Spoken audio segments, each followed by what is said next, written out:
My name is Matthew Calamane, and I am the writer-director of the feature film titled The Grin, a story that is based on true events that actually happened on the set where it was filmed, or otherwise known as my house from childhood.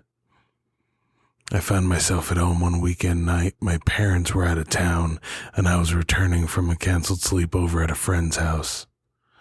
The lights were on, and when I got to the door, I remember getting a phone call from that same friend shortly thereafter, which would end up being the last normal event of the night. My brother was playing video games in the next room, and I could hear him tapping furiously at the video game while I spoke on the cordless phone.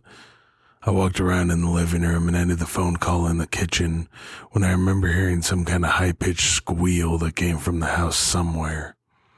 And I couldn't find the place it was coming from, as it sounded the same in every room. I went to investigate. It ended after about a minute after it had started, and was interrupted by the phone ringing, but the phone was not in the kitchen where I left it. It was in the bathroom on the counter in front of the sink. I answered the phone and there was no one there, so I hung up. It was at this point I heard a dragging sound like a large heavy object was being dragged in the attic crawl space above me. I followed the sound as it slowly navigated from room to room and ended up in my parents' bedroom, who still had a waterbed.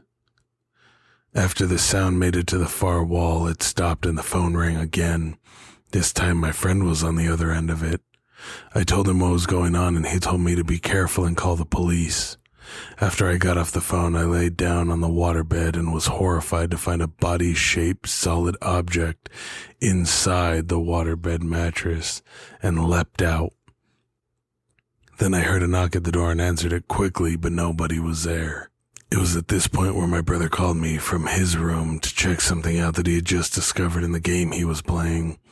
And a little more than annoyed at his lack of interest in what was going on, I stormed into his room. There was nobody there. His bed was made and room was spotless. Neither the console nor the TV was on, and the controller was wrapped and unplugged.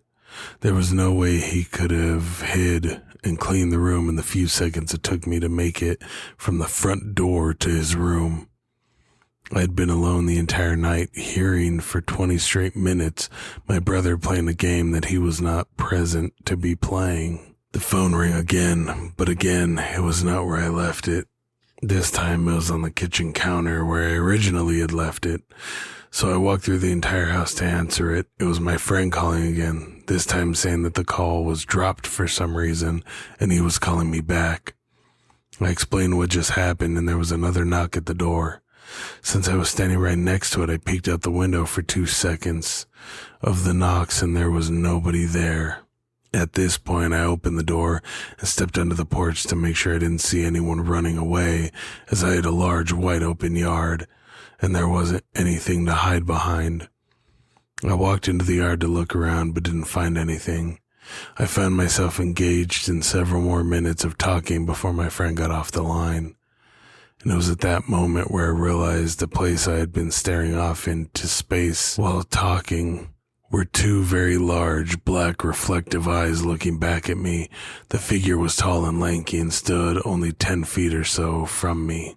In the shadow cast by front of the garage from the front door light, the most notable feature he wore was an inhumanly large smile, and he was grinning with oily metallic teeth from literally ear to ear.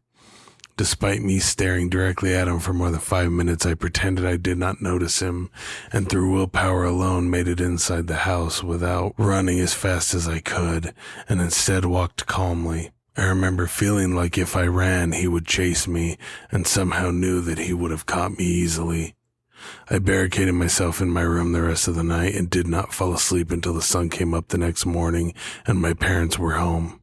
Nothing like that had ever happened to me before, and nothing like that has happened since. Makes you terrified to be home alone.